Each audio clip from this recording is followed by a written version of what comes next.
So, welcome to the Get Ready for Growth workshop, session 3. Obviously, following on from session 1 and 2. This one about your future, and what we're looking at here is really, we know what you want, we know what the job objectives look like, but what's your business got to look like for you to achieve what you want to achieve in terms of goals. So it's a little bit of a refresher as well, but also really looking at objectives, targets, strategy, timelines. What are you prepared to commit to for the next 12 months? Because we were just saying earlier on, I think they're just going around the group, looking at what how things are going in business now. I think for all of us, for what we do as well, everybody's getting busier, more inquiries, a bit more opportunity coming through. People are thinking brighter and bigger. They're thinking about growth. They're thinking about getting out of lockdown. Certainly in the UK, where you're, literally a couple of weeks away now from the restrictions being eased off. Even over here, things are moving. I'm back in Luxembourg tomorrow doing live workshops, for example. Haven't done those for, crikey, nearly 12 months. So that's a good sign. Things are getting back to normal. And so things are beginning to move. And again, as we said in one of the earlier sessions, that if you always do what you always did, according to Henry Ford or Albert Einstein or Tony Robbins, or take your pick, you'll always get what you always got. And I don't think that's true. I think that's wrong now, because if we always do what we always did, we're going to get less than we always got, because in the last 12 months, the world has changed. When we come out of hibernation and go back onto the high street, driving into Luxembourg on Monday, doing another workshop. I left here at, I think it was about 6 in the morning, got into Luxembourg nice and early, and there are buildings that weren't there before. They've built stuff even during lockdown. Luxembourg looks different. There's new shops, there's new offices going up, and you'll probably notice this, Kev, I think you said this when you were driving out along the high street. Things are springing up everywhere. So the world is different than it was. And it's almost exactly 12 months ago. From memory, it was the 15th of March where over here, we went into lockdown, when we started wearing masks, had to have paperwork to go out to the shops, and couldn't leave the house without a good excuse. And it's not quite that restrictive over here now.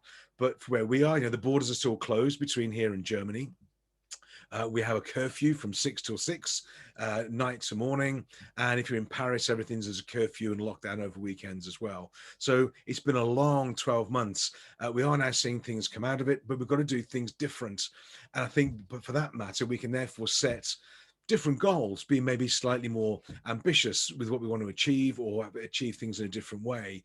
And, as you know, we've done a lot of different things in the last 12 months with the house and the cottage. And interestingly, when we bought this place, we didn't realize this, but the garden is quite long at the back of the barn. It's quite a long garden all the way down. And we put a fence halfway across the garden, about a third of the way down, so we can let the dogs out and they can, romp around and come back, and not the fencing's not great at the bottom. And what the locals thought we were going to do, because there's a little lane at the very back, is they thought we were going to build a house on the back portion of the garden. And apparently this is going to be made. They've been petitioning the mairie, about planning permission, which we hadn't asked for, and all this sort of thing. Anyway, when we started to landscape the gardens, and we're doing vegetable plots and planting potatoes and carrots, that sort of thing, they realized we're not, and they breathed a big sigh of relief. And now everybody's very friendly with us, are very talkative and very chatty. But we can do things slightly different. And I think this is the opportunity we've got, because the world, it's going to be a different place. So I do think this has been and is a once in a lifetime, or hopefully a once in a lifetime opportunity, because this COVID virus has made us transform our lives, our businesses, the way we work, the way we operate. And coming out of it, it is going to be different, but it's never going to happen again. At least we sort of hope it's not going to happen again. And because this is not a banking crisis or a financial crisis, there's still money sloshing around in the economy. And if you look at interest rates, extremely low, all-time low in plenty of places. Money is cheap. Loans are cheap. Mortgages are almost free. I can remember paying 14, 15% on our mortgage back in the day, back in the UK, scared us to death. Now we've got mortgage rates down to, 1, 2% and something like that, below the rate of inflation. So effectively, money's free. It depends what you're going to do with it. But this opportunity is something that we can look at and capitalize on if we start doing things now, because the results of our efforts are going to come through in 2, 3, 4, maybe 6 months time, not going to be on the day.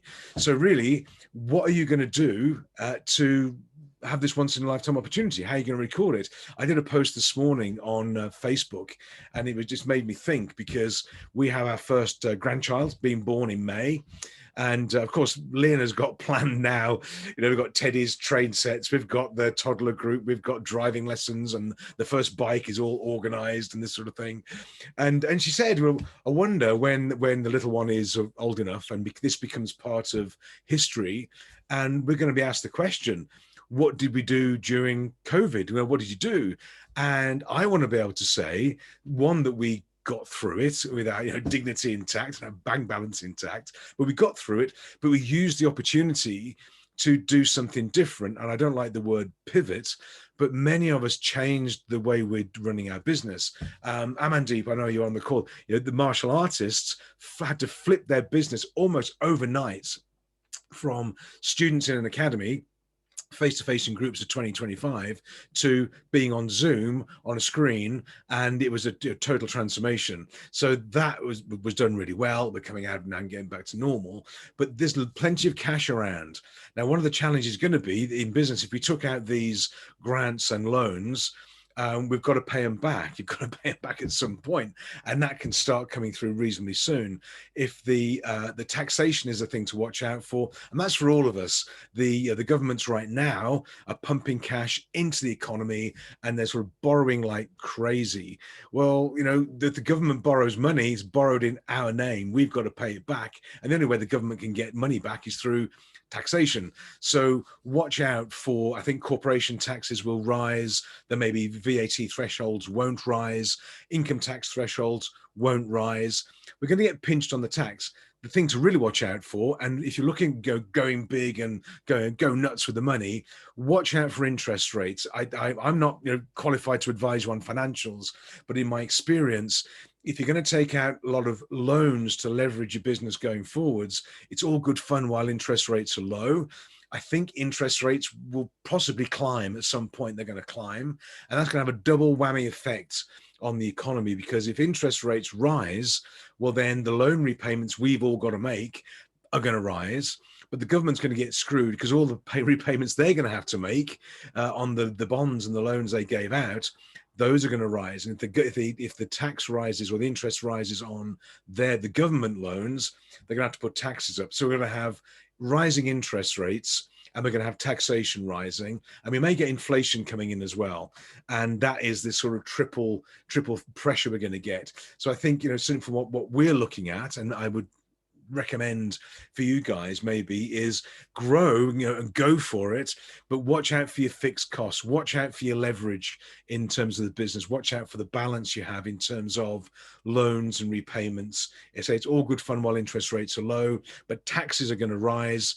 I think interest rates likely going to rise, and we don't want to get you caught out in terms of cash being sucked out. So it is go for growth, but let's do it in a leveraged way, let's do it in a cash rich way, let's do it in a positive cash flow way, and not do it on the back of loans, debt and credit card and that type of thing. I would think it would be a safer way to go.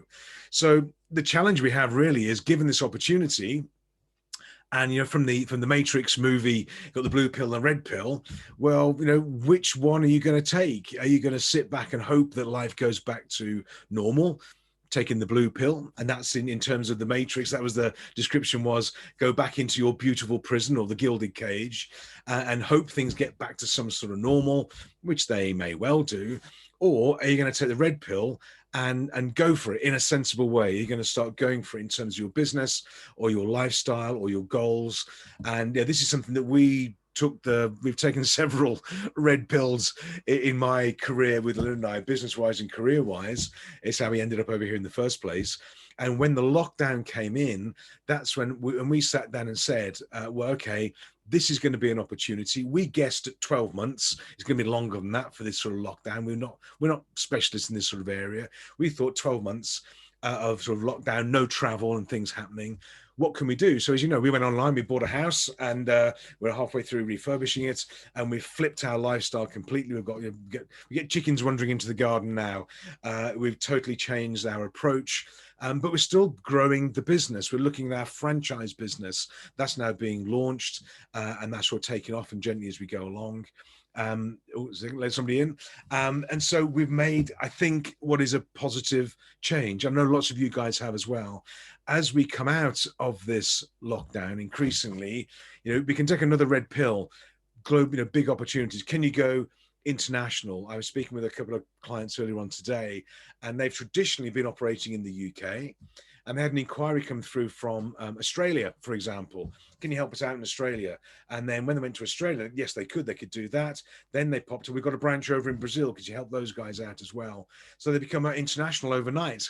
And this is the opportunity we have, and you've got to be ready for it. So in terms of what are we doing this for in terms of business goals, it does start off with, what do you want as an individual? What are you looking for as a person, as an entrepreneur, as a business owner? And what is it that's really important to you? What's the sticker on the fridge going to look like? And we have I call it a vision board or a dream board. And we've done this several times where we have images and pictures of things we want to include in our lives, our business lives, our personal lives and family lives, and that type of thing. And we have this board and we put the images on it. And I've always been amazed that whatever we put up there, within reason, pretty much, tends to show up. It does tend to show up. I'm going to touch on this a little bit later on, but there's a lot of this talk around law of attraction and energy and this sort of thing, and all good stuff. My experience of it, however, is not that you put a sticker on the fridge and miraculously, then the thing shows up in your driveway, or the spa turns up, or the client turns up. It doesn't happen that way. But what it does, it focuses the mind. It focuses the mind on the goals and the future, and the subconscious believes whatever we tell it. If we tell the subconscious in our mind that we are scared, unhappy, or have a limiting belief around something, the subconscious goes, okay, that's great. Well, then we'll tuck that away and we'll use that for future reference. And then we find out that we don't make the decisions which we could or should make, and we avoid things. And, for example, these are how phobias turn up. I have a phobia, and I know I've got it, and I don't like naming it, but I don't like heights. And so every time, in this place, got the barn, we're up and down ladders and climbing up all over the place. And I don't do heights really well.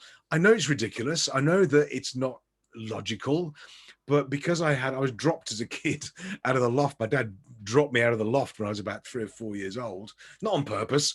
At least I don't think it was.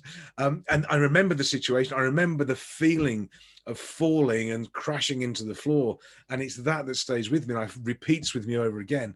All it is, it's a subconscious saying, avoid, danger, run away, don't do it, avoid the height. And that's exactly where it comes from. But for all of us, we have this voice in our mind that is telling us to avoid the decision, or not take the risk, or think about it, or don't think big, or don't go for it, don't break through the glass ceiling, whatever you want to call it. We create them for ourselves. Sometimes, in my experience, those things are good. They are protecting us from making stupid mistakes and doing the crazy stuff. But it might be that between where our levels are playing right now and where the safety level is, there's plenty of room for expansion and growth, and taking some, not sort of big risks, but pushing it out there a bit and being ambitious with the goals that you want. So I recommend that you have a dream board, a vision board, or a goal chart, or something like that you sit with your partner, your family, or whatever it is, and you start to just create what is the future you want to look at. What do you want to do? What do you want to see? Where do you want to be? It's not just the money. And this is a key one. It's not just a bag of cash. Is very rarely the thing that's going to really excite you and motivate you. It's going to be the experiences that you have on the journey. And that's where the images come from. So number one, what is the goal? And when we go into the breakout session in about sort of 10, 15 minutes, I'm going to invite you to compare levels of goal and vision and dream, and what is it you want to achieve, and is it clear? Is it really clear what you want? Because without that, it doesn't motivate and inspire. And I think because the lockdown's coming to an end now, you can think bigger and brighter and get out and about and travel a little bit more. I was speaking to one of the guys in Luxembourg earlier on this morning, and he's off to Spain for the weekend, next weekend. The flights are booked. He's going from Luxembourg, I think, via Frankfurt. So, things even over here, we haven't got the vaccines yet. But we are getting a little bit more freedom. The weather looks better, and so things can start to happen again. Now, what we're doing here when we do this is we're setting our reticular activating system. And this is like a magnet in the back of our minds, back of our brain stems down here. And what it does, when we focus on something, we are guided towards it. We filter things out that don't serve us, and it guides us towards the goal. And how this works is if you buy a new car, for example, and some of you may have done this, but not in the last 12 months perhaps, but you buy a new car and you get in it, it's fabulous. You've got whatever, it doesn't matter what it is. You've got the color you want, the model you want. It's fantastic. You get it from the dealer, you drive out, and then what do you start to see lots of? Well, then you figure out everybody's got the same car as you've got. And this happened to me with one of the guy's clients some years ago. I do talk about it quite a bit, but Chris with his Ferrari, and he picked his Ferrari up from the dealer, and it was a Ferrari, I think it was a 430 back then, and beautiful machine, a Ferrari red, beautiful machine. And he got it out on the road. He started to see lots of other Ferraris around, because once you're tuned into these things, they're everywhere. They're absolutely everywhere. They really are. We don't see them if we're not focused on them. We miss them because we filter things out. And it's like if you look into we can do this when you're in a workshop or something. You can say, turn around and count everything that's blue in the room. And they go, okay, there's blue curtains, there's blue this and there's blue that. Great. How many red things were there? And of course, nobody has any idea because they're not focused on the red things in the room. They're focused on the blue things. That's what they recognize. That's what they see. And that's what they count. So this is what goes down with the goals and the ambitions. You put these things out there into your reticular activating system, and then when you're looking for not just these things, but in my experience, the opportunities that will take you towards them, to move you towards them, you recognize them as opportunities. You're able to say yes because you're thinking a bit bigger, and that will move you towards the goal. So your reticular activating system is really whatever you choose to focus on will become manifest to you, but it guides us towards the people and the opportunities and the work and all the activity we've got to do that will generate the results we need to generate the goals we choose. And so without the board, the dream board, the vision board, and our RAS being set, we tend to wander off all over the place and do weird, strange things. Things turn up, we're not sure what we're going to get, we're not sure how it's going to work out. But if we're focused on it, it absolutely works. I don't know how it works. I mean, there's no sort of tree hugging, crystal gazing thing here, but I used to be very skeptical about this sort of thing. And it leans over towards The Secret and law of attraction, law of energy, law of vibration, which is a little bit out there for some of us, but the principle of it absolutely works. I've seen it work for me. In my life, my career, even without noticing it. This is the real trick with it. It works if you don't plan it to, because it works whether we want it to or not. So you might as well control it and set it, and so you can move towards it. So many people, chat box here, go just a second. Hi Lee, RAS, reticular activating system. It's this little part of our mind, the part of our brain stem here, which is like a magnet for our brains that we can, I say program, but it's part of our subconscious. Whatever we choose to focus on, we will filter out that which doesn't apply. And it's a survival thing, and that's part of our old walking across the savannah. So a reticular activating system, and it's a filtration system for our activities. So I've seen it work several times for me personally, but I've seen it work for other people as well. There are people on the conversation here, without picking on anybody specific, but where I know what they are looking for, they choose, even if they think logically it's not going to happen. Well, then what, if you focus on it in the right way, do the right things, say yes to the right opportunities, then that's when the magic happens. So it's setting the RAS. That's why the vision board is key. Now, if you're not a visual person, I am. I like symmetry and patterns and like in color. If you're not a visual person, maybe you're an auditory person where you value sounds more than images. Well, you can do a recording of it. You do a recording where you're talking to to a microphone. You record it, and you're telling yourself what it is you're focusing on, what the next 12 months will hold for you, what is it that you are focusing on, where you're going to go, what are your goals and dreams, and why, and just talk to yourself about what that's going to be. Play it back to yourself. That can do it as well, or do both. I do both. I remember I was looking at these incantations and affirmations about how we are in the business and how we're going to conduct ourselves. And a lot of people will say they do these positive affirmations on a regular basis, and they talk about I am in the process of becoming more successful. I'm in the process of developing a successful business, all this sort of thing. And it never worked for me. I never got that. If me telling myself the I am statements didn't actually resonate with me. I felt a bit silly doing it. Actually, it didn't really work. What worked for me was I found people that I trusted. It would be Lynn, for example, or close friends, or maybe a couple of colleagues, and they would do me what I call a UR incantation. So it'd be, you are in the process of, and when somebody else tells me that I'm doing it or in the process of doing it, I believe them more than I believe myself. And that helped me with that sort of confidence. And I have an external frame of reference, for example. So I would look towards other people for validation, not to a high level, but other people for validation. So if I'm wired that way, and if you're wired that way, anybody who is on stage a lot of the time or likes to be maybe a little bit sort of extrovert, it could be that you have an external frame of reference, and rather than it's the I am going to be awesome, I am going to be great, we need the third party you are. So you can set your RAS by visual, by audio, by affirmations, by anything you like, whatever works for you, but it's really setting and convincing your subconscious that this is what is in my best interests, and the subconscious then filters things out.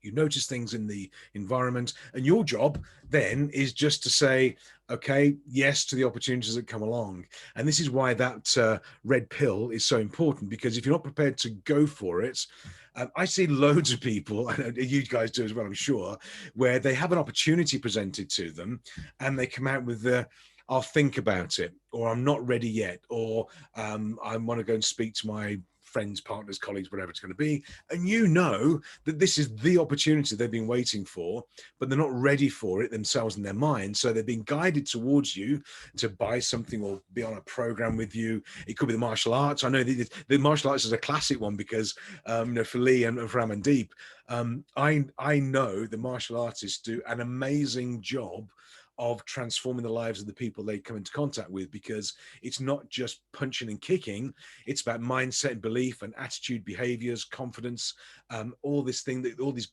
life skills, as well as defense techniques and how to punch and kick. Absolutely, it's transformational.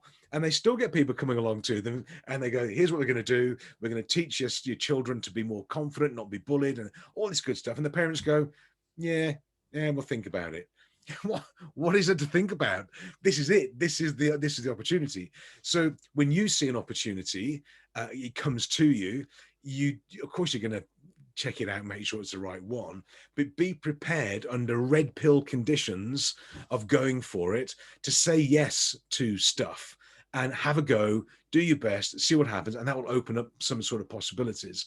And this showed up, I'm sure Stefan won't mind me mentioning him, he may tell you in the breakout groups, where Stefan and Sandrine, who are the world's #1 relocations experts, had an opportunity for a similar sort of business opportunity came along that was aligned with the relocation business, but wasn't just relocation. It was a bit odd, a bit different, a bit strange.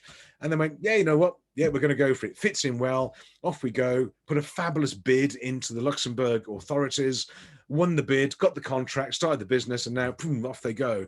And that's how you do it. That's where you have the red pill mentality and you go, we're going to go for it. Now, you don't have to bet the farm on it, but this is going for it. So set your RAS, your targets based on your visions, goals, and dreams. That's your subconscious programmed in. Then when the opportunities come along to not just for a client, but for a connection or a contact or whatever it is, or coming on a workshop, whatever it is, your job is to say yes. That's where you've got to trust that your subconscious is taking you to that point and you're in the right place. Now, it doesn't mean everything. This is the movie, I think it's Yes Man with Jim Carrey. I'm not suggesting you say yes to everything, but don't avoid the procrastination, avoid the saying no to everything, and avoid the I'll think about it thing. There's a fabulous video actually on YouTube. You can get it. I can get it here. I assume you can get it in the UK as well. But it's a guy called Darren Brown, who's a hypnotist, mentalist, if you like. I think he's absolutely brilliant. And if you Google it, go Darren Brown and just type into Google or to YouTube, the Lucky Dog. And this video, it's like a little case study. And what they do, they go to this town in Yorkshire, a little village in Yorkshire, and they set a rumor off in this village that there's a statue of a dog in the local park, which there is, and they have a journalist goes around interviewing people and saying, "Have you heard about the lucky dog in the park?" And of course, nobody's heard of it because it's not true. Nobody knows it's a lucky dog. They set the rumor off. And then they put a camera by the lucky dog to video what people do. And of course, people are intrigued by this lucky dog. And some people go up to the lucky dog and they stroke it and they touch it. And that gives them what they believe to be good luck and good fortune. They set their RES and away they go. And as the program goes along, they're interviewing people who touched the dog because they know who they are, and those that sort of didn't or avoided it or just made it irrelevant to them. And what they found was that people who touched the dog and believed they were lucky had good luck, or they found good luck in their lives. And it was just interesting. The mindset was on, I'm going to be lucky and fortunate, and guess what? They were. And the one of the guys in there was, I think it was a butcher on the program, and he was just, I'm going to say typical Yorkshireman. I don't mean that in a negative way, but it was just, no, this doesn't apply to me. No such thing as luck. It's just, it happens or not. Very fatalistic. All that we're talking about and that you guys know, he would just completely dismiss it. And they actually set him up to be lucky. They made it so he could be lucky. And one of the things they did, they put in his mail in the post a scratch card, and the scratch card was to win. I think it was like a big flat screen TV, for example. You scratch off 4 numbers. If you get the right numbers, you win the TV and away you go. And of course, the card was engineered. So should he scratch the numbers off, he was guaranteed to win. He was guaranteed to win. And of course, they watched him as he opened the post in the shop. He got the card and literally looked at it and threw it away. He just threw the card away. Nah, that's just junk, rubbish. Don't go for it. Not going to happen. And he just chucked it away. And at the end, or towards the end of the show, they went to him with all these different ways that they had laid out opportunities for him to be lucky. And he was devastated by it because he said, I've done it all my life. This is my pattern. I don't allow myself to go for the opportunities. So our job is to go for the opportunities, be prepared for them to come along. They might come from strange areas. Remember that we spoke about the law of precession, where opportunities come at right angles to our activity. They're going to come from strange places. I had a message on LinkedIn last Thursday, and this lady said, I saw you do a workshop, I think about 3 or 4 years ago, and loved it all. Very good. That's great. Nicely done. My husband needs a kick. Can you please get in touch with him and arrange a conversation and get him sorted out? It's like, crikey, poor bloke. Anyway, so I had a conversation with him. He's a fabulous guy, and we're working together and away we go. Now, I can't predict that, but I know it's going to happen. It's going to happen enough that we have the opportunities to develop and grow the business. And the same for you. We were talking before we started this about how's your business going. I mean, Amandeep was saying he had somebody just contact him. Don't want to come for a trial lesson. I just want to sign up, make me a student. Away we go. Stefan has got, I think, 4 files come in. Unpredictable, but good because we're focused on it. So setting your RES, hugely important. A little bit odd, a little bit strange for some of us to get our heads around it, but it absolutely works. And without it, remember, the RES is working whether we program it or not. Now, if we let into our minds things that we don't really want, or we're not happy with, well, guess what we're going to start to filter out? We're going to filter out that we do want and get all the negative stuff as well. And you know there are people like this. They live their lives in a negative space, and they seem to attract, there are people out there that attract crap to themselves. They just do, like crap magnets. And you go, why do you always have this happen to you? Why are you the one with all this drama and problems and stuff and things going on? Well, guess what? Because they are being open to those opportunities that come along to them. They're not filtering. They allow it all in. Something's got to happen to us. It might as well be positive and we choose it, as opposed to negative and we don't really want it. So setting your RES, critically important, I believe, and I recommend it. We'll work through it as we're going along. Those of us working together will go through it and reinforce it, but get those dream charts up. That's the real key. So in terms of the cycle of success, we're now choosing the results we want to achieve. We know where we're going to be going. We want the outcomes. And in business, then we have to build our strategy, our tactics that delivers those results. So in terms of transforming this into a business model, if you like, and it's a cycle, because you get the results we get, and that means we adjust our strategy, and then we modify our tactics and generate the results. Now, what's the difference between a strategy and a tactic? Well, a strategy is the high level stuff, the bigger things. So if your strategy to grow your business is to franchise, so Sam, for example, in the franchise business, her strategy is to grow and develop her business, and she's chosen franchising, which is to bring on franchisees in different territories, grow the business, and away we go. That's the strategy. And you may say, well, your strategy is to open up a new branch. Your strategy is to do licensing. Your strategy is to do acquisition, mergers and purchase, buy a new business, whatever it is. That's your high level thing. That's what we're going to do. The tactics are the how, the day-to-day stuff. So if you're going to go into the franchising route or the acquisition route, for example, well, your tactics are going to be different. So if you're in the franchising business, your tactics are going to be attracting franchisees. Your tactics are going to be having a very solid onboarding process for franchisees that join, and support package and programs. Those are your tactics. If you're going to buy a business, then your tactics are going to be different. You're going to be talking to people about their companies, their valuation of it.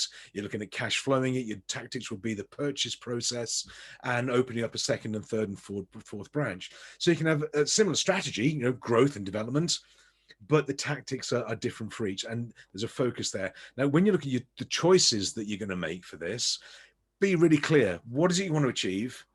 Who do you want to do it with? Where are you going to be? What's it going to look like? And transform it into a business model, because we've all got these choices. We've chosen franchising as well for part of our business. We've got our language business, which hopefully will come back on track soon as well, up in Luxembourg soon.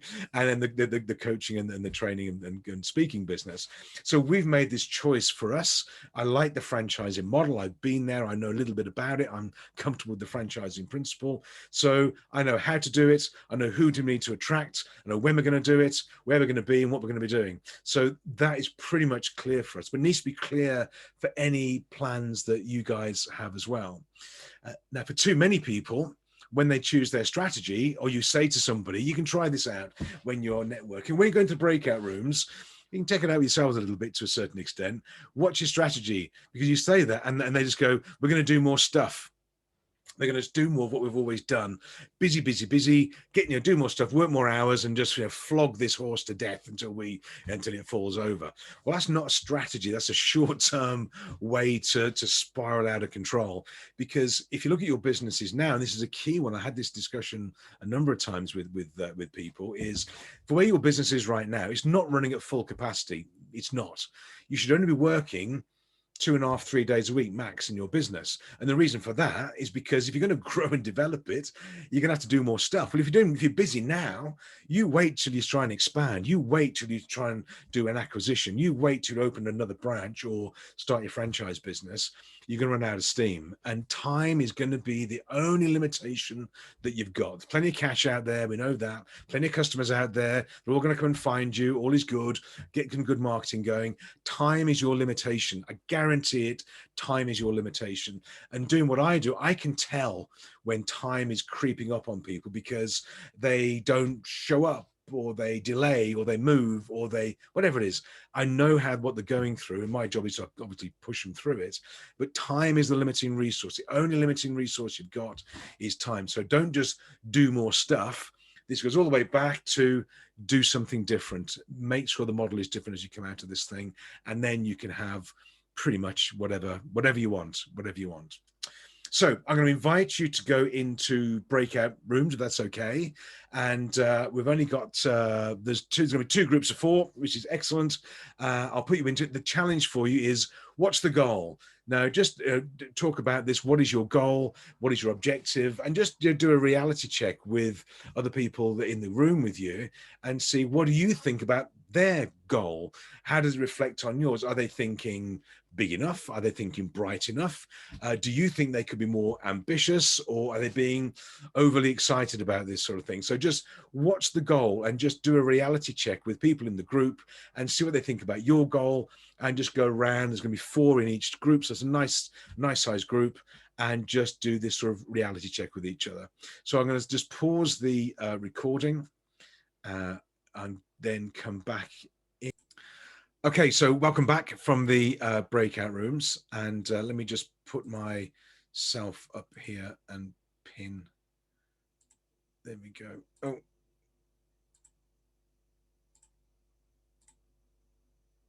There we go. Got it. So welcome back. And I know we had a bit of discussion around what the goals were, but how this stuff really works. There's always examples of it in business and life and career. And we don't even realize sometimes what's going on, but we do. Happens in personal lives, relationships, the whole thing. So there we go. Anyway, so afterwards, now what is the plan? We know what the goal is. They've got the business goal. We know what we're shooting for. What's the plan? What do you want? How are you going to get it? And when you're going to get it?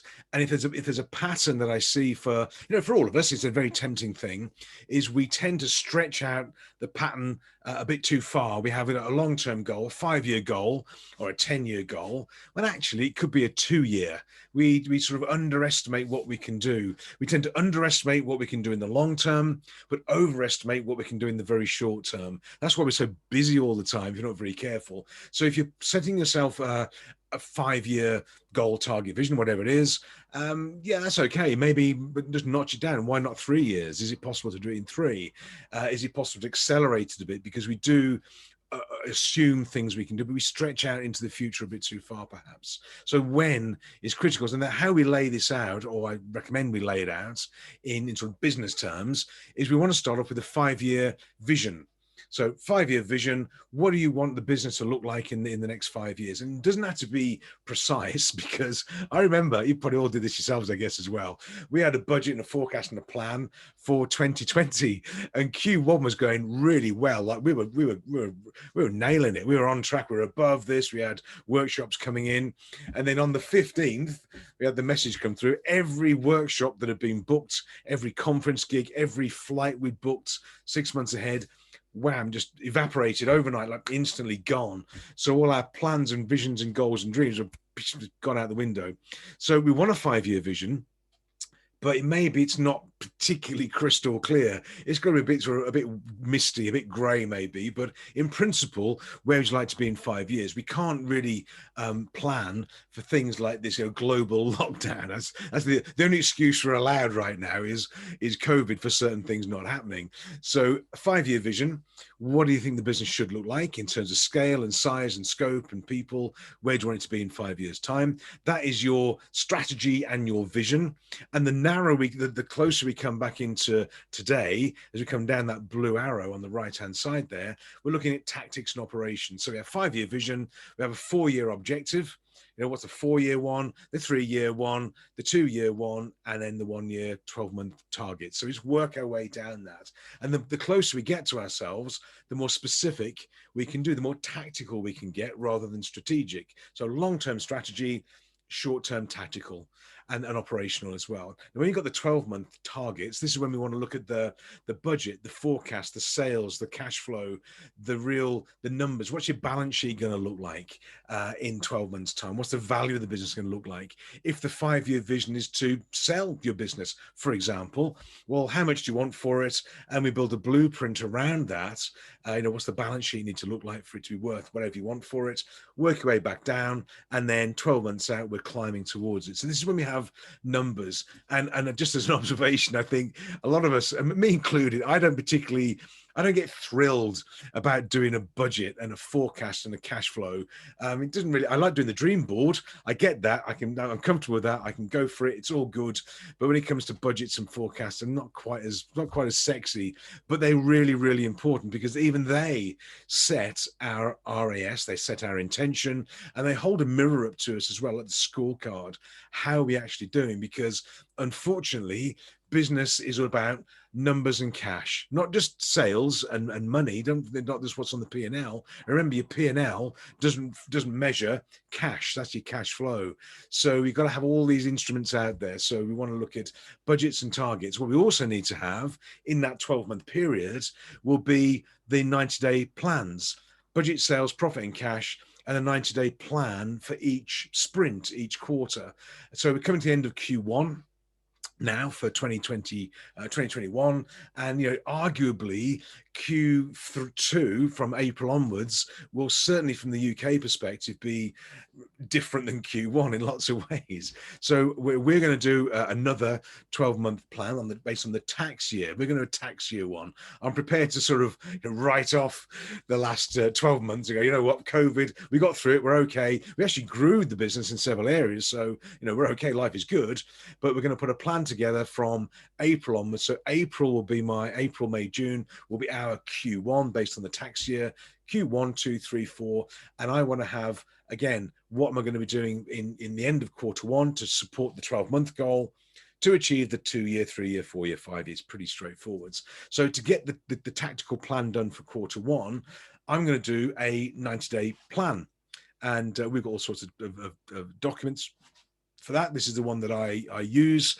You can have a copy of it.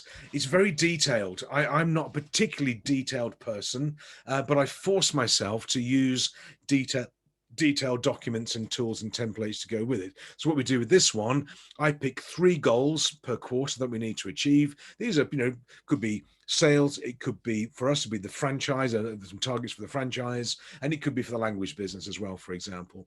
3 main goals.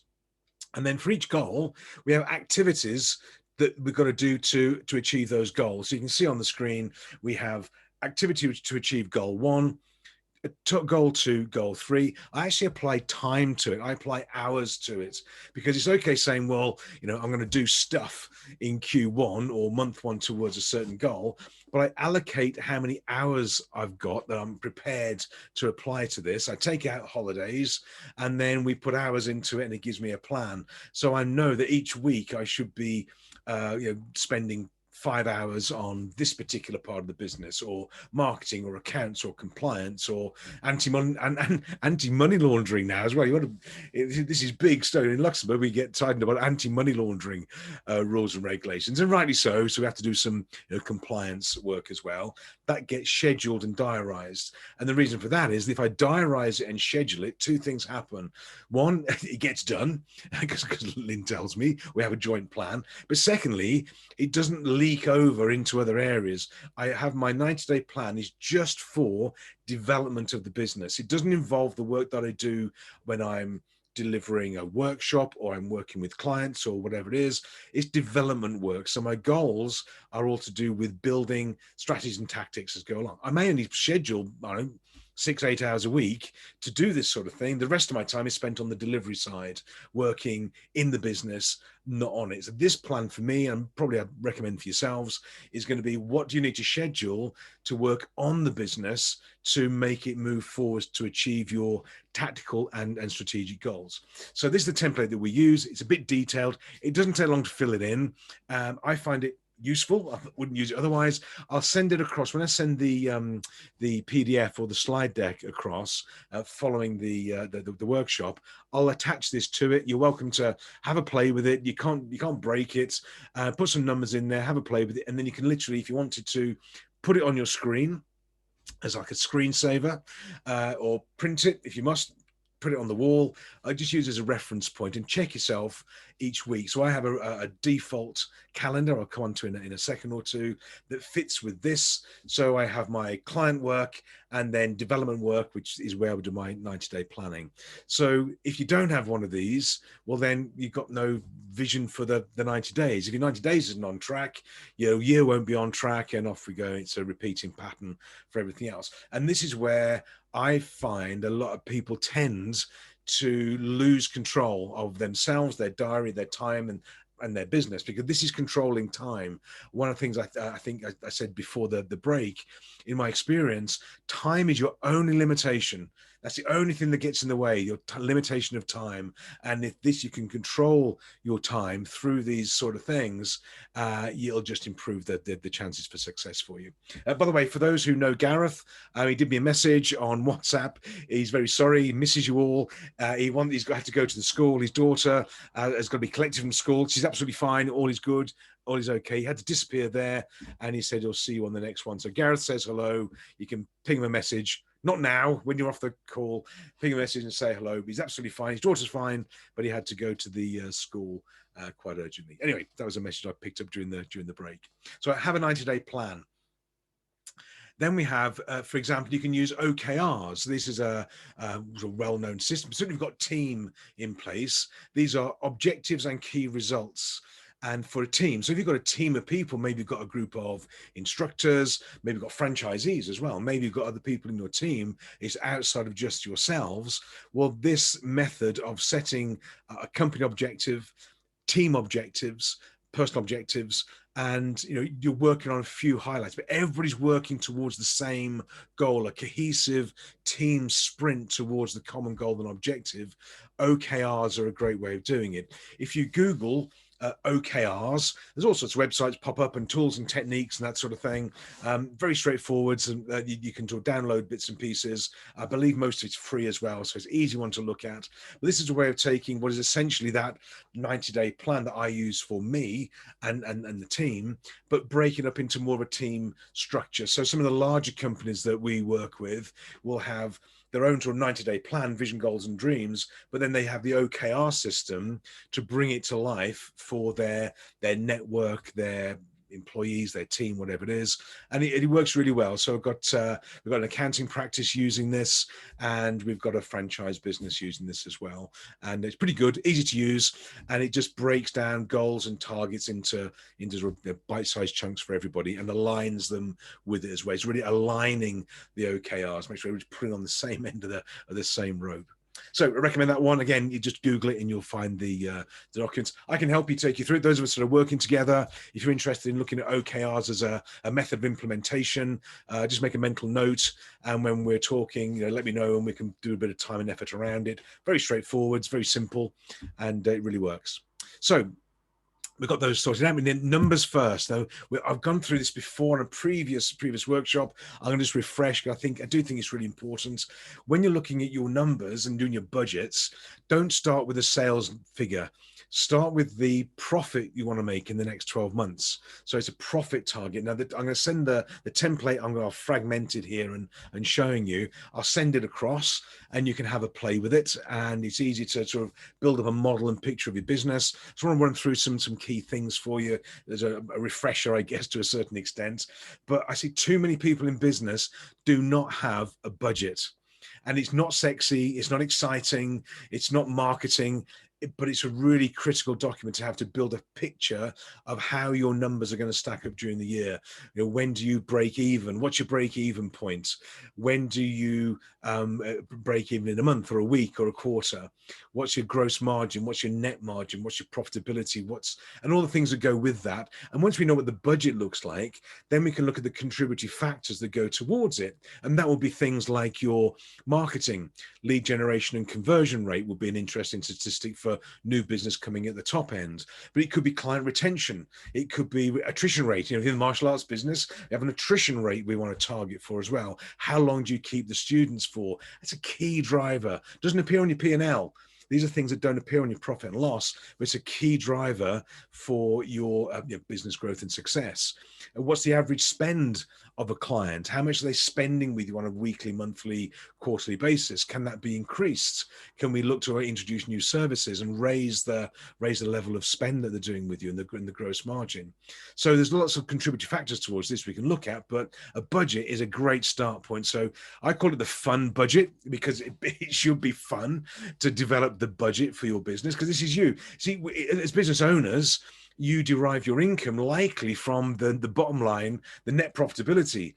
All your team derive their income, salary, wages, from the gross profitability. So you essentially, we're paying the team first and you get what's left over. So I want to suggest that you want to start with what you guys want first and drive the numbers up so that the team get what they want, really, quite rightly so, but you do as well. So we want to go for bottom line, net profitability is what you want. And when we had our businesses in the transport companies over in the UK, we were paying our team first. We wouldn't take a salary some months because we didn't have the funds or the cash for it, but I paid the team, we got paid last, and not a good habit. And it was okay, we got out of it, it was all okay, but we want to pay yourselves first. It'll drive you, it'll make you force the business to generate sales and cash to pay the team as well. Obviously, you're going to pay your team, but force it through. Don't subsidize the business with your own salary, wages, and dividends. Drive it hard and look after yourselves. You're doing this for a reason. So, in that yellow orange box, you put in there the profit you want for the next 12 months, and put a picture. It's got to here on the slide. It says put a picture here.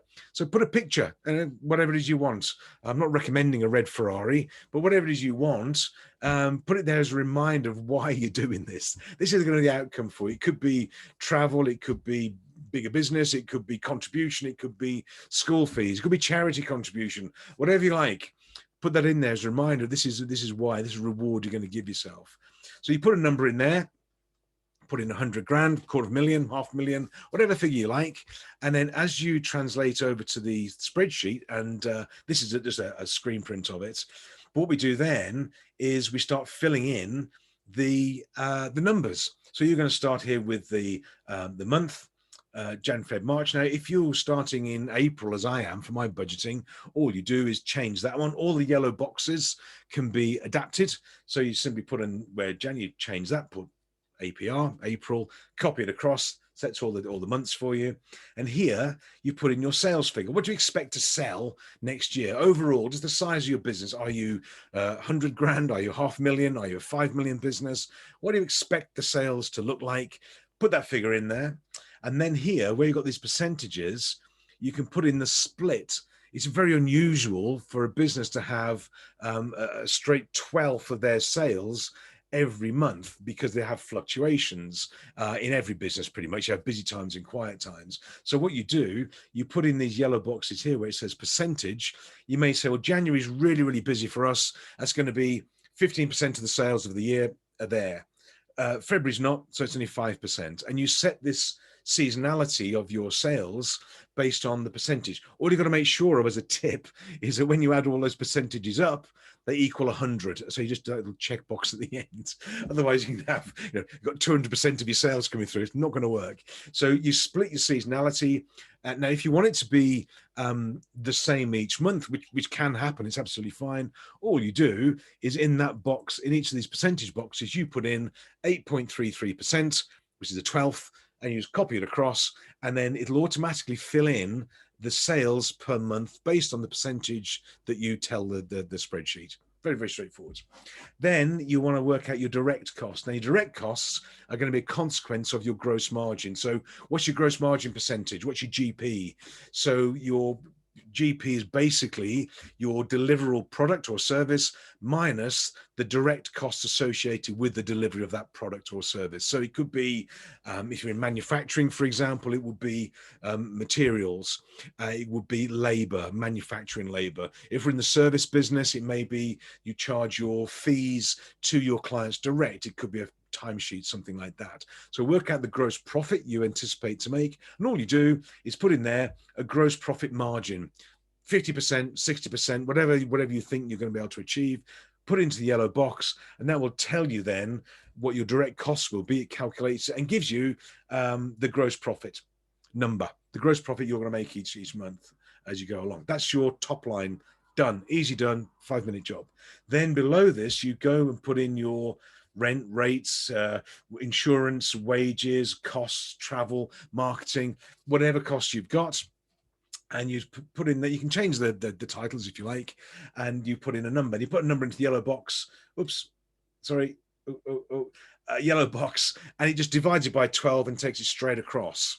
Now there are two templates you're going to get, because this one, if you've got rent of 10,000, it just divides it by 12, puts it in. Now if you're going to take another unit on in 6 months, this template doesn't allow you to do that.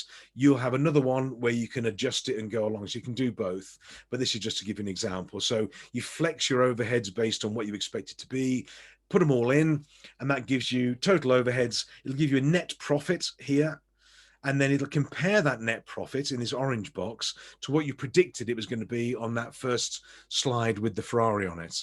And it'll say, well, you wanted 500,000, and this one generates 300,000 for you. And then you've got to go back and do a deal with yourself. You're going to drive the business to generate the profit you want, not subsidize. Go back and revisit the volume of sales, go back and revisit your conversion rate, your average price you're charging to people, your retention rates, look at all the mechanics that go with it, and then the budget will drive that tactical activity so you generate that net profitability for you. It also gives you a break-even day. So break-even day out of 365. So a lot of companies, and I see this a lot, not just for you guys, but they make a 10% net profit. They go, that's great, we made 10% net profit. Well, actually, if you think of the break-even point, operational break-even point of that business, it means they're working for 90% of the year just to pay the costs, the wages, the overheads, the rent, the power, the heat, the light, the marketing. They're working 90% of the year, and the last 10%, i.e. 5 weeks, 1 month, is when they make the profit. So they're working for 11 months, they break even at the end of November, and they make profit only in December as a net.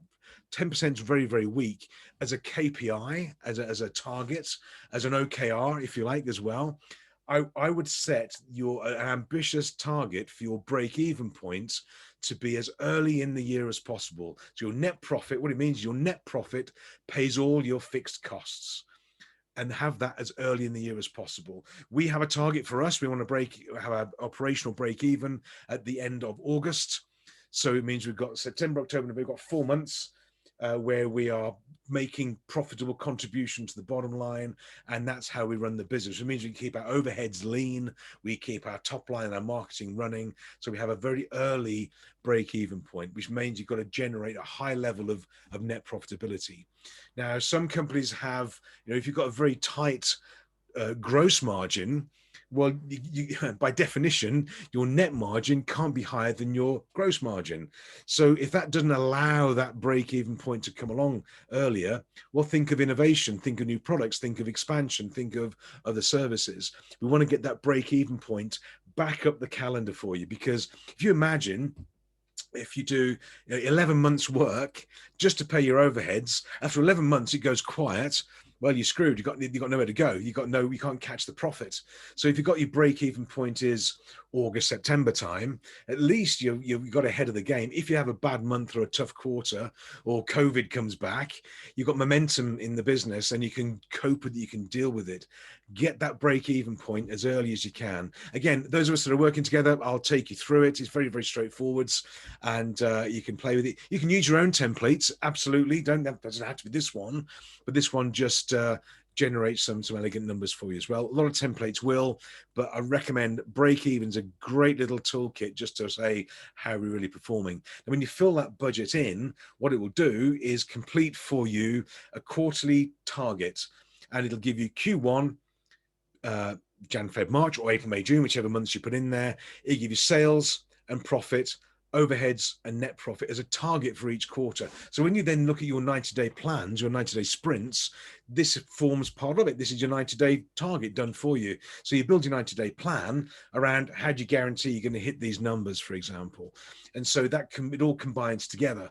And then you look at your sales and marketing activity and overheads, you manage it. And if you can hit Q1, job done. Then Q2, it produces some charts for you as well. In my experience, as operations manager looking at manufacturing, if I can nail Q1, the rest of the year seems to look after itself. If I've got to play catch up of Q1 in Q2 and 3, you never get there. So have a very, very strong Q1. Hit the ground running. If April's going to be your month one of Q1, if you like, you've got a couple of weeks to go yet, I recommend that you really get this plan sorted out, build the marketing pipeline now, get things in place. And, we want to be placing adverts, if that's what you're going to be doing, now for April, having sales meetings now for April, having students come along. Stefan was saying he's got 4 files dropped in, but those files came in not as a consequence of work that he did yesterday. It's a consequence of the work that was done 6 months ago. And as they're saying earlier on, I think Vicky had a client start who was being in her pipeline, maybe she hasn't called it that, but on her radar screen for 7 years. Crikey, and he's finally turned up and gone, yep, we're going to get on with it, away we go. Fantastic. The client I mentioned earlier on, whose wife contacted me, it was 4 years ago she saw me do the workshop. We can't wait 4 years for one client to turn up. So what we want to do is that consistent activity such that we get the number of clients you need, or students or meetings or whatever it is, and they drop in on a regular basis such that we can guarantee sales for Q1, which drives the gross profitability and away you go. So this gives a view for us. What I'm going to do then is, for me, when I do my planning, I'm going to take my 90-day plan, but I've got an activity plan specific. What am I going to do? Maybe marketing wise. So this is what it looks like, a 90-day activity plan. So this would be a marketing plan I would put together. This, if you're in growth mode, you've got to do this. If you're in sort of static mode, then okay, but most of us are going to go for some sort of growth. And what I do here, for me and for the team and for people that are supporting us in the broader team as well, they all have one of these. So this is the sales and this is the marketing plan. So we've got here, you can see we're going to do for January 21, pick any month you like, and it's 5 weeks, and I've got activities on the left hand side, lumpy mail, direct messages, networking events, workshops, all this sort of thing, putting a target in there, but number of activities I'm going to do, and then we just work through it each week to guarantee the month, how many meetings are being booked. Now, if you've got a CRM system, great, use your CRM system. That'll do this sort of thing for you. If you haven't and you want just a simple template, I'll send this one across as well. Welcome to use it. It's a spreadsheet, basically. Have a play with it, but you can print it off, put it on your board. There's your 90-day plan for you or for your team or your colleagues. Works well with anybody. If you've got a franchise network, they can have their own activity plan. What are they going to commit to support their own business? They're independent business people. They should have their own plan as well. So this plan, I'll send it across with the rest of the templates. And the final document I'll send across, if you heard that, that's the beagle howling in the background for food. This is my default diary, my default calendar. Now I build it on this. I build it on this little template. I then transfer it to Google Calendar. So Lynn manages my calendar much better than I do, as you know, but this is how we construct it. So I have a default diary, and what the default diary is, I plug in all my regular work, my client work, which is my regular work. And my default setting outside of that is to do blogging, is to do compliance work and accounts or sales or marketing and workshops or seminars. And I plan every week's pretty much the same. And I predict what I'm going to be doing. What it means is that I'm scheduling my tactical work, not just my working with clients. And for you guys, it will be working with your students or customers, the same sort of thing. But if I don't diarize to do my proactive marketing and tactics, it doesn't get done because it doesn't shout loud enough. It just doesn't shout at me. I have to have it scheduled. So I know tomorrow I've got a workshop to do tomorrow. You can see green. I'm back up in Luxembourg.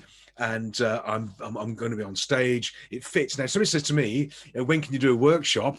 Well, looking at my schedule there, it's going to be Monday or Friday. That's it. And I said this to, we've got workshops every Monday and Friday for the next, I think it's 4 or 5 weeks, which is great. But I just said to my clients, it's a Monday or a Friday. Which one do you want? And they go, okay, great. It'll be Friday. So I'm with EY tomorrow up in Luxembourg. It's a sort of part of a series we're doing. They're a great bunch. And they said, that they fitted in. So your clients will fit in with you, providing you sort of shoot first with your calendar, but build a default diary that supports the 90-day plan, supports your tactical activity. Because if you don't diarize it, I guarantee it won't get done. It just won't. So have this and refer to it. I build it into Google Calendar. We share our calendar between the team. Lynn has access to it. So do I. I'm not allowed to touch it. If I touch it, I get shot because it's not my job, but we agree it. And then Lynn, as you know, she'll arrange my diary, my calendar, and she manages it on my behalf. And this is something that I would recommend for everybody. If you can manage your own diary, well, great. But who wants to do that? At some point, you're going to need some help and support, whether somebody in your team can do it for you. You need a PA or a VA, a virtual assistant. And I know people who've got a VA who has access to their diary and their emails, and they manage their diary and the schedule, and they can be remote. They don't mean in your office, they can be remote. They might work 2 hours a day or whatever it is, something like that, but get somebody else to do this for you that doesn't have all your excuses, then they take them away from you. So Lynn's very tough with me, rightly so, as you know, but I recommend it. I'll send the template across. Have a play with it. But once you built it, I put it into Outlook, put it into a calendar system. This is not a bit clunky for that. And then you can schedule away you go. But pretty much it works out. It does work out. And if I haven't got any accounts and compliance to do, or a workshop on a Friday, we have a long weekend. We don't run the business where we don't need to. If I was doing it, I'd have clients every day of the week, including Saturday and Sunday. The oil would just spread across the surface of the time that I give it. And that's the danger. So we compartmentalize it and be tough. Be tough with your time, because it's the limiting resource for us, as we said. A couple of recommendations of the software for you that might be interesting to look at. Life planning. There's a fabulous website called Goalscape, and this is an app. It's a software pack where you can plan your life goals, your financial goals, your business goals, health, well-being, education, and you put it all in. It gives you this a landscape, hence the title of the software, and it's real time, it's live, it gives you updates, and you can plan your life on this Goalscape. Got a couple of clients using this one. They love it. They get real good value from it. It's easy to use, and we use it as a template to compare. Show me your Goalscape. Show me what you're doing. How's the progress coming? It flags up progress. It goes red if you haven't done something. It tells you how far along on a goal you are to achieving it. It's very cool. Designed by a double Olympian. I think it was a guy called Marcus Bauer, who was, I think he was in sailing. I'm guessing now he's a sailor, and forgive me, Marcus, if you're watching, but Marcus Bauer, he created this thing. So he used this to enable him to compete successfully in the Olympics. So to my way of thinking, good enough for Olympic sportsmen, good enough for us, good enough for me as well. So it's Goalscape, and again, it's on the slide. You can see it. Well worth a look. And I think there's some that you can get for free, but it's worth a subscription as well. And it brings it all to life. It has an app on your phone, and it's real live time streaming of your goals, targets, and objectives. So very nice way of doing it. It takes you away from spreadsheets, a bit more elegant. I love my spreadsheets, but this is an up-to-date version of doing it. What you can also do from your business planning perspective is try this. There's loads of these out there. Now, if you're on Xero, for example, or your accountant's got a very cool package, or if you're with Nest, they've got all these packages already built in for you. So use the tools you've got. If you haven't, try this one, Live Plan. This is a budgeting, planning system, methodology full of templates and toolkits that you can use, and it's pretty good. And it's all different examples on there for different types of businesses, and you can set up your plans and budgets and forecasts and all this sort of thing using this. There's a monthly subscription, not much, I think it's about $20 a month, something like that. So it's pretty, pretty background level stuff. But Live Plan, worth a look if you're into that sort of thing and you want something to be more elegant than just using Outlook or whatever it is, or a spreadsheet. have a look at it. But this can be, my understanding is what you can do with this, you can sort of white label it for your own team as well. If you want budgets and templates and planning documents, I believe you can put your own logo on it. Check that out yourselves, and you can use it as if it's yours. So if you're in a large network, people can have access to it, and it looks like you've built it. So that's really cool. So that's live. That's Live Plan. So that covers pretty much the planning, the process. You've got the goals, the vision, the 5-year, the 3-year, the budgets and the forecasts, and really it's bringing it all to life in with documents and templates. That's the way to do it, and then have the accountability, which is my job with my baseball bat for many of you, to sort of nudge you along and say, oh, have we done it yet? Have we done it yet? Have we done it yet? But you can do this with your teams as well. If they've all got their own set of OKRs or budgets and forecasts and goals, well, then you can coach them through it as well. You know, show me your plan. How are you doing? Have you, what we should be, you know, after month 1 in a quarter, we should be a third of the way through or achieving the goals we set ourselves for the quarter, for the 90-day sprint, for example. So very, very interesting, a good way of bringing goals and targets to life, I think, you know, for you and your team as well. But it keeps you guys on track. We're owning your own business. It's great, but we can give ourselves permission not to do things. We can wander off and, you know, do other things that shout loud. This is a good discipline for us. And, you know, working from home, as many of us are, as I am, this is the home office in the barn, as you know, is that, you know, if I'm busy doing something and I haven't got a schedule, it's amazing how attractive, bizarrely, the dishwasher can look. I need to go and, before I do my presentation, I'm going to sort the dishwasher out. I'll take the dogs out. I'll take the dogs out in the garden. That'll be a good thing. I'll feed the dogs. I'll put a load of washing on before I come back in. And, you know, I can find all sorts of stuff that deflects from doing what I know I should be doing. So if it's laid out and in black and white or color, whatever it is, it's a bit of discipline on all of us. And the more you can bring it to life, the better, because what we're doing is working towards setting your RAS, towards your vision, goals and dreams, and have the activity to support it. And that, in essence, is what planning is all about. So it's sort of wrapping it up elegantly. So what I'm going to do is I'm going to open in a second or two to any sort of questions, just to wrap up this particular section. I'm then going to invite you to go back into breakout rooms. I'm going to do it random, so you might be in a different group this time round. The computer does it, not me. I'll drop you into groups and just have a chat. What are you going to do for your first 90 days, which, or it could be your second 90 days if Q2 is your second 90-day plan. But we're halfway through March now. Don't know where these 3 months went to. They've evaporated real quick. It only seems like 5 minutes ago since Christmas and New Year. So 90 days, April, May, June. We're just 2 weeks out from April starting. What's your first 90 days going to look like? We've got the long-term stuff, but what are you going to do for the first 90 days? What's your must achieve? What do you got to achieve? What are you got to nail in these next 90 days that you're prepared to commit to? And again, just share the comments between the group and then guide each other, help each other, and see when you get tips and ideas, because, you know, everybody knows what they're doing. You're all seasoned campaigners, and 1 or 2 ideas that maybe work in the martial arts business would work really well for the coaching business or in the relocation business, whatever it is. So compare ideas and just see how much clarity do you think you need to have, and what level of ambition do you need to have, and just compare notes as you go along. So I'm going to stop recording there. Let's find the unrecord button or pause. Okay, so I think we're all back in the main room. Yes, we are. Excellent. Good. So how was that? Any highlights? Who's got absolute clarity around their first 90 days for April, May, June? Anybody got absolute clarity? I'll pick on somebody else now. I'm going to pick on Marie, because she's been very quiet. Oh, look, your face is a picture. Look. So there's no escape. So Marie, come on, jump in, please. It'd be great. So could you unmute and just give us a quick update on your next 90 days? There we go. No, David, I don't have absolute clarity on my next 90 days. Well, thank you for your honesty. This is all part of the fun.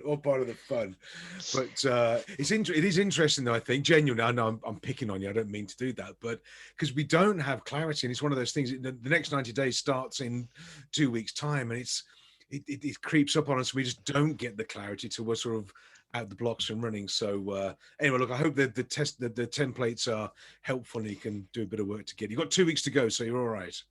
Yeah, I'm a bit like you, I was thinking, oh, I will do that beginning of 2021, and all of a sudden we're like way into March, and I'm like, Absolutely. what happened? Exactly. Where did So, it go? And this happens all the time. I think it's a case of as we get older, time seems to accelerate. I don't know if that's true or not, but it does but I seem got to. 1 year more last week, so There we go. Exactly. There you there. go. Yeah, for all of us, as well. Okay, good. Well, thank you. I hope the templates are helpful. So I'll just, there we go. I'll put you back onto mute. Anybody else got any exciting news about their 90-day plan? Who'd like to just share? Who's got clarity? Somebody must have a bit of clarity. Who'd like to share? Who's got a really good? Go on. Somebody. I'm going to pick on someone. I'm going to pick on. If you don't, I'm going to pick on Amandeep. If you don't, so you want to save Amandeep from embarrassment. Somebody else has got to volunteer. No, they're not backing you, buddy. They're all going, oh, thank goodness for that. Amandeep will sort it out. They're all going, no, not clicking the button now. Look at that. No I in team. So Amandeep, would you like to come on? Just give us your view. I know you've got a very cool plan. I know you have. So give us some highlights. Just give us some headlines of your 90-day sprint. Well, ideally, looking at 45 new students, that's the goal. Yeah, we've been building up to it, obviously, with the awareness marketing over lockdown and things. Yeah. So we'll just hopefully that's going to give us a bit of an injection. Yeah, of students. And just in your experience, for to get, I don't know, you to get a new student, they come along for a sort of a trial and they sign up and they start. So what's the lag? When should you start marketing to get people to come in? How long does it take? Is it instant? Does it take a week, a couple of weeks? Or how far out should you start marketing, do you think? I would say normal about 4 weeks in advance, because then you can build them along the journey and they can get to know you, see you, etc. The whole know, like, trusting. But I'd say at least 4 weeks prior to launching. So it's happening. And by the way, I know you're doing some new innovations on Clubhouse. How's that working? Is it working well? It's okay. It's going to be a slow build because they're changing a lot at the moment with the platform and things. It's ever evolving as everything. Yeah. But it's just trying to trick the algorithm at the moment and getting ahead of it, which has been a bit of a challenge, but we'll get there. Excellent. I'll keep us posted as long as we're work in progress. I heard that I think other platforms are bringing out this audio only. I think Twitter are bringing out, I think it's called Spaces, where it's going to be audio only, like a comparison thing for Clubhouse. And there's a few different models out there, but this audio thing is, and I wonder, and I don't know, I wonder if Twitter do it with their following, will it sort of wipe out Clubhouse? I'm not so sure. I can't get on Clubhouse. I'm an Android, not Apple, so I can't even get on it. But it's interesting all the same, though. So good job. All right, thank you. Okay, any questions before we begin to wrap it up? It's got a minute to go. So any questions? Everybody happy? Just yes, looking down. David, I want to say something about Clubhouse. I got a message today that some famous people are in Clubhouse, a member of Clubhouse, okay, but the security is not there in Clubhouse. Oh, really? They found it. Like a guy like whatever Ashton Kutcher or some promise from holidays. They have really trouble because they not secure the Clubhouse. Oh, really? Interesting. Okay, I know one of your specialities is, multi-talents is IT and that sort of thing. But so Clubhouse not as secure as it could be. At the moment, they're working on it, but they're not secure at the moment. It's still not as it should be. But maybe in a year time. So right now, it's not good. Okay, well, join Clubhouse. Good tip. But we had the same discussion 1 year ago with Zoom. And they quickly worked around to fix all those issues.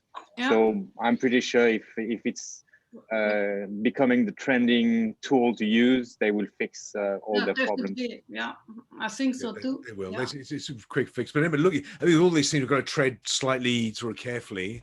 But good tips. But yeah, great. Good, Christine. Thank you. Excellent. Good. Any other questions? Everybody happy? Everybody looking really excited. Good. So a couple of dates for your diary while we're all together. On the 30th of March, Tuesday the 30th, we've got the last Tuesday health and wellbeing call. I'll circulate the details around in the evening. That's going to be at 6 o'clock Lux, 5 o'clock UK. And we're talking about all things diversity. It's going to be quite challenging, I think, in a good way, because we've got a guest speaker coming on. It's going to be talking to us about, gender equality, fluidity, all these sort of things that maybe for people of a certain age like me are quite new, and we need to embrace and understand them. So that's going to be really cool when that's on the Tuesday the 30th. Then on the, where are we? We've got Monday the 12th of April. I'm doing a quick bite-sized 1.5 hour workshop on making you famous, personal branding. So I'm doing the same workshop twice that week. So we're going to do once on the Monday, which is the 12th, and the second event will be on the Thursday, which is the 15th.